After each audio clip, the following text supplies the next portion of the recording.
Gelukkig was daar nie, dat sal mense nou sy krisisse wat in die tyd opgeduik het, so ek het net sonde af vir julle kom kuier, maar dankie vir die voorreg om hier te kon wees. Net 3 kort saakies. Een is, Anton en sy span is terug. Klink of dit goed gegaan het, ek vermoed, jy sal by geleentheid die ouens mooi inlig en terugvoer gee, maar ons is daar baie. En ek het ook nou hier binne verstaan dat daar is gedurig met SMS terugvoer gegee aan sleutelpersone, so julle kon op 'n manier bybly. 2 ander sake, die een is Julie, is in die hospitaal vir 'n galblaasoperasie in die tyd. En dan die tweede ding is, Corrie Strydelik is so ewe ingestap daarachter, maar hy was op die week in die hospitaal. So, ons is dankbaar, het gaat maar oor die rug. Al daai jare se sportgoed wat die oude maar kom buiten op jou dag. Maar dink maar aan hulle, as hulle wil oor gaan en kuier van gerust by hulle.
Vers 33 tot 36.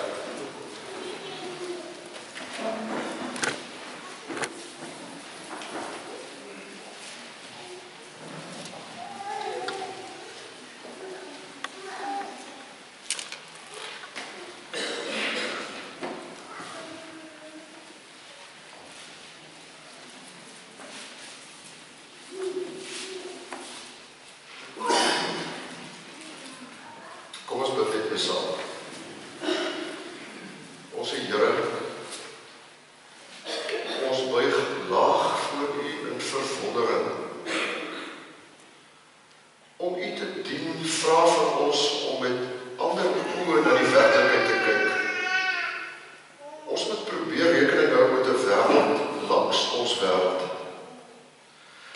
Ons moet soek as dit ware na die beweging agter die gordyn van die elke dagse praktyk. Ons soek na die stem in die sagte suising van die aandwind. Ons soek die spore, die vingerafdrukke in 'n wêreld waar baie mense dit vinnig probeer uitwis. Vat vir ons op 'n reis waar ons nog nie opgewonde kan raak oor die uniekheid en andersheid. En dit veral omdat ons met u liefde en genade oorrompel word. Amen. Goed, Romeine 11, vers 33. Oor diepte van die rykdom en wysheid en kennis van God. Hoe ondeurgrondelik is sy oordeele, hoe onnaspeurlik sy weë. Wie ken die bedoeling van die Here? Wie gee hom raad? Wie bewys hom 'n guns, sodat hy verplig is om iets terug te doen? Uit hom, deur hom en tot hom is alle dinge. Aan hom behoort die heerlikheid tot in ewigheid. Amen. Nou vriende, ons tema vanmôre is ons lewe tussen twee halleluja's. Ons lewe tussen twee halleluja's. Nou, ons gaan nou heel eers vir julle 'n lied speel van Koos van der Merwe. Dit is sy vertolking en verwerking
Iemand noem dit heel gepas, dink ek, a poetic cast of verses. Poesie. Dis poesie wat ons hier so kry. En hy skryf hierdie gedig omdat hy in die hart gegryp is deur 'n God wat steeds moedswillige mense wat kies om weg te breek van hom af met sy liefde en sy genade te verras. En as hy hierdie gedig aan ons deurgee, dan wil hy vir jou en vir my saamvat, saam met hom. En hy herinner ons daaraan dat as ons God ontmoet het, as God as het ware tussen aanhalingstekens met jou gebeur, dan kom jy op dieselfde punt waar jy soos hy aangegryp word deur God self. En daai belewenis, hierdie ding wat jy met God beleef, vriende, is nie so maklik om onder woorde te bring nie. Dit is waar die poesie en die gedigte inkom. Vers 33, hier gaan dit oor rykdom, wysheid en kennis van God. En dalk gee die boodskap se sagte vertaling vir ons 'n kans om iets van 'n greep te kry op hierdie vers. Ek lees dit vir julle. Niemand in die hemel of op die aarde het soveel wysheid en insig soos God nie. Kom ek herhaal dit. Niemand in die hemel of op die aarde het soveel wysheid en insig soos God nie. Ons moet aanvaar, dis ook gebou op 'n onuitputlike bron van kennis. Nou goed, kom ons probeer prakties raak. Waarmee kan ons dit nou vergelyk om so ietsie van 'n prentjie te vorm in ons koppe van waaroor dit eintlik gaan? 'n Bietjie anders gestel. God is groter as wat alles. Nog anders gestel as jy wil. Wat is God se potensiaal? Alright, weet ek, het klink 'n bietjie analities, maar bly maar vir 'n oombliekie by my.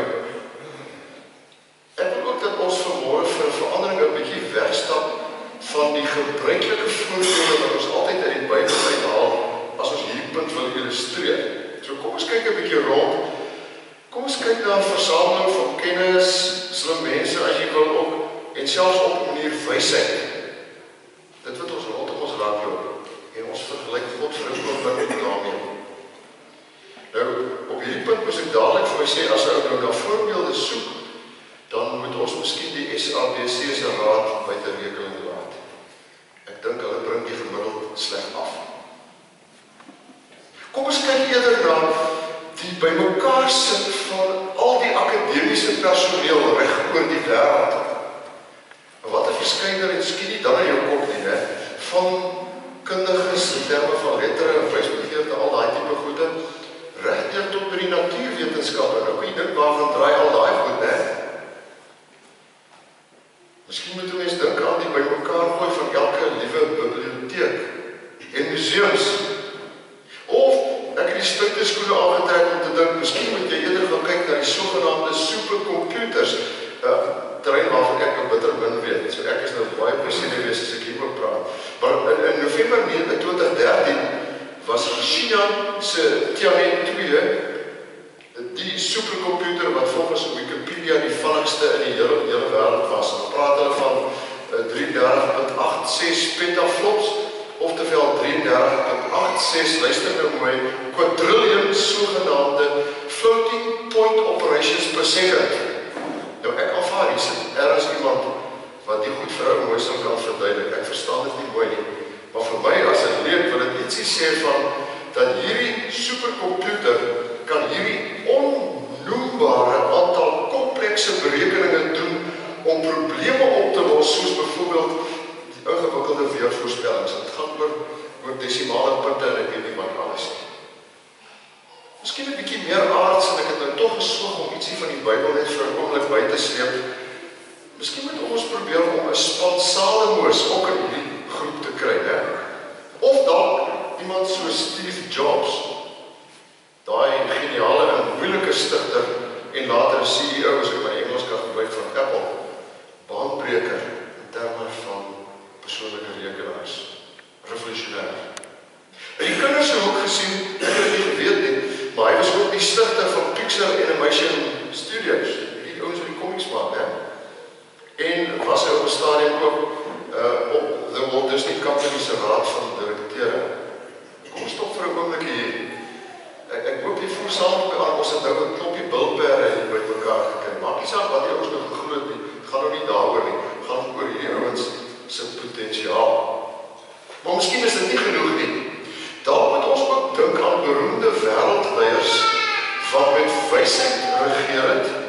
en wat beskik het oor wat ek wil noem sosiale intelligensie.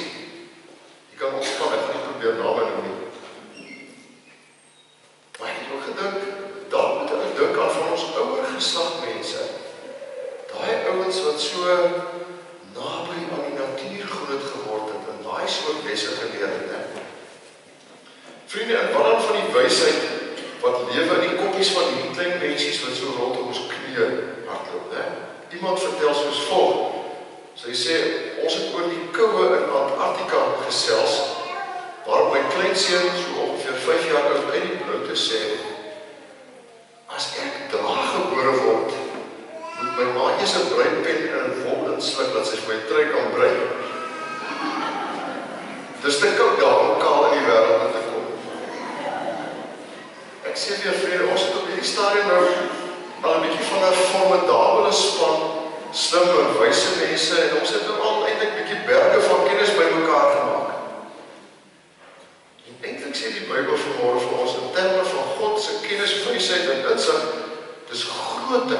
Dis groter in omvang en diepte as al die goed, al die mense wat ons op hierdie stadium bymekaar kan maak. Dis eintlik onmeetbaar en onbeskryfbaar. Ons kan dit nie kwantifiseer nie. En daarom is dit beter om hieroor in digterlike terme te praat of te skryf, né? Want jy sien, digterlike taal, beeldspraak, het die vermoë om die hekke van ons verbeelding oop te gooi as ons oor God probeer dink. Dit stimuleer jou tot ander kan die bekende grense. En daar hang als ook vir interpretasie en as jy wil selfs vir verwondering. En iemand raak die volgende wysheid kwyt. I wish I could give up words and only speak in pictures. En dan praat ek verder met pictures, 1,000 words at a time, and none of them in the wrong place. Maar gryp ek mooi, né? Jy kan met prentjies, en kom ons sê maar poësie, goed sê wat jy nie regtig altyd in woorde kan vasvat. En ek dink dit is wat ons hier in Romeine kry. Want vriende, hoe beskryf 'n mens regtig dat God alles oorspan? Vers 34 onderstreep dit verder. Hy sê, niemand gee hom raad nie. Daar is nie so iemand nie. Want vers 36, hy is die bron van alles, die oorsprong as jy wil. Niks het sonder hom ontstaan nie. Selfs al praat ons van erkende, wetenskaplik bepaalbare prosesse, want God en die wetenskap staan nie teenoor mekaar. En hoor ons hier, hy is eintlik die fokuspunt, of as jy wil, die magnetiese nood. As ons dit mis, as ons dit ignoreer, dan ontspoor alles en almal eenvoudig.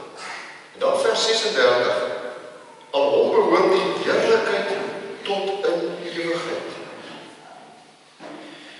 Nou, dis ook mynsinsiens weer een van daai bekende, oorbekende uitdrukkings, waarmee mens sukkel om daar uitdrukking te gee. Ons bid dit, ons praat met mekaar daaroor.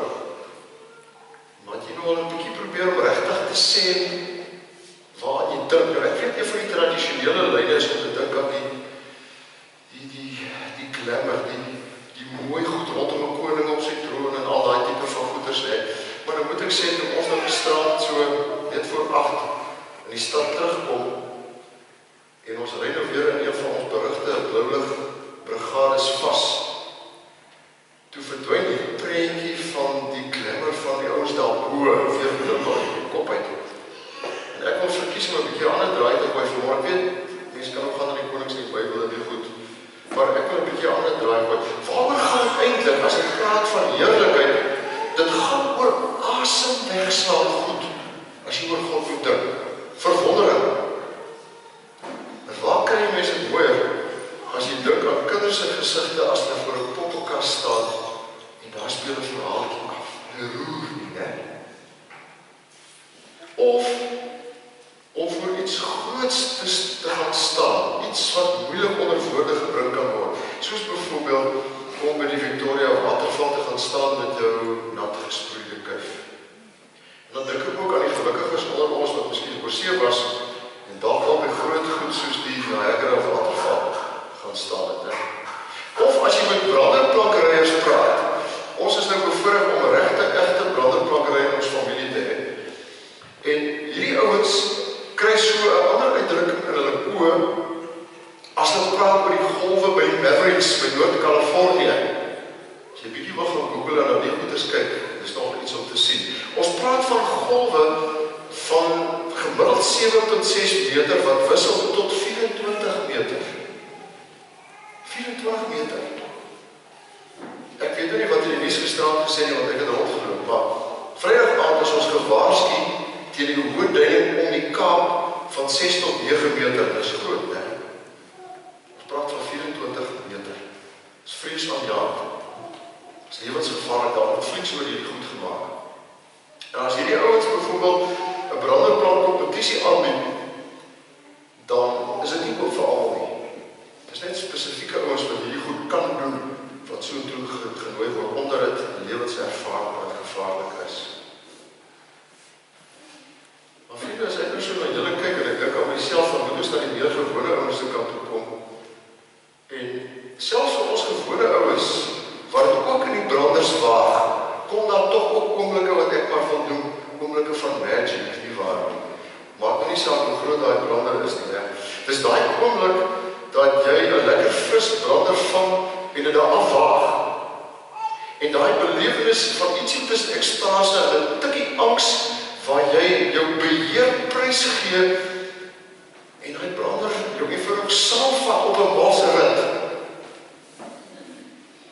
Dis daai oomblik waar jy nou wonder vir 'n vriend in 'n oomblik. Het ek nie nou te veel gewaag nie. Hulle ken daai gevoel, dink ek.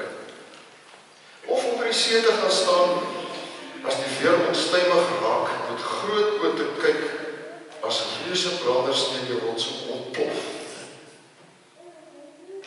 Meer aards vir die ouens wat in daai lyn funksioneer. Ek was buite 'n werktuigkundige in 1983, 'n destydse luxe Datsun SGL sy engine kap opgemaak het en net 'n verwondering kon uitkry. Big stuff. Big stuff. Of dan weer, wie kan onthou toe jou eerste kind in die lewe gekom het, hè? Gebore as hy of sy, en jy bevoorreg was om by te wees. Of toe iemand naby aan hulle uit 'n ongelooflike situasie, maak in die saak waar dit was nie, gered is. Voel jy aan wat ek vir probeer sê, ons beland in situasies waar het moeilik is om dit onder woorde te sit. Jy staan daar, stom, oop mond, en met blink oë soos daai oukie voor die poppenkas. En ons kan oor die dinge, ons kan ook baie meer dinge kan ons lees. Ons kan dit oor die televisie kyk. Jy kan dit in 3D gaan kyk, want 3D help om dit nog meer realisties te maak. Maar dit is nie naaste by dieselfde as om self daar te wees nie. En net so vriende, slegs in oorgawe aan die Here deur Jesus Christus, kom jy op die punt waar jy hom belewe. In oorgawe aan hom, van die vasgryp van sy genade, en die feit dat Jesus sy lewe vir ons gegee, kan ons 'n nuwe, halleluja, op die ou en sin. En daarom wil ek vir julle nou nooi om saam met my te luister na die aangrypende halleluja koor en die Messias van Engel. Laat die Here toe om jou koue en gebreekte halleluja's te verander in 'n loflied, omdat God ook jou asem kon wegslaan met sy liefde en vergifnis. Die lewe kry net sin as jy by hierdie tweede halleluja uitgekom het. Johan, asseblief. Alleluia.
So deel met die Here jou belewenis asseblief.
Staan saam met my dan bely.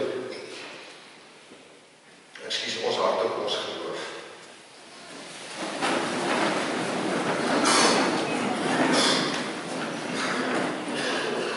Ek glo in God die Vader, die Almagtige, die skepper van die hemel en die aarde. En in Jesus Christus, sy enige gebore Seun, ons Here, wat ontvang is van die Heilige Gees, gebore is uit die maagd Maria, wat gelei het onder Pontius Pilatus, gekruisig is, gesterf het en begrawe is, en ter helle neergedaal het. Wat op die derde dag weer opgestaan het uit die dode, wat opgevaar het na die hemel, en sit op die regterhand van God, die Almagtige Vader, van waar hy sal kom om te oordeel, die wat nog lewe, die wat reeds gesterf het. Ek glo in die Heilige Gees. Ek glo aan 'n heilige, algemene Christelike kerk, die gemeenskap van die heiliges, die vergifnis van sondes, die opstanding van die vlees en 'n ewige lewe. Dankie. Kom ons dien die Here met ons offergawe.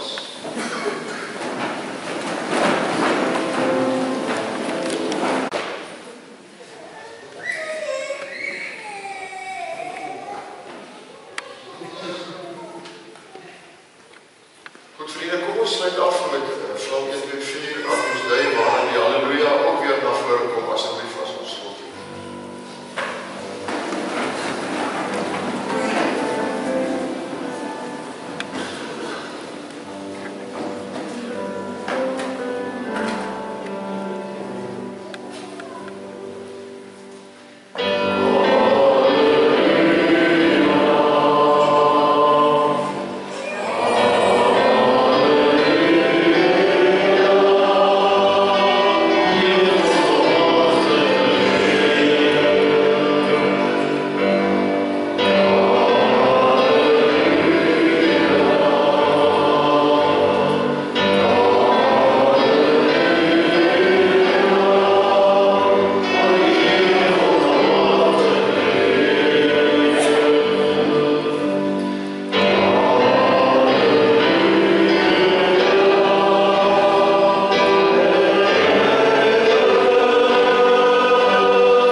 gemeenskap van die Heilige Gees sal by elkeen van julle wees.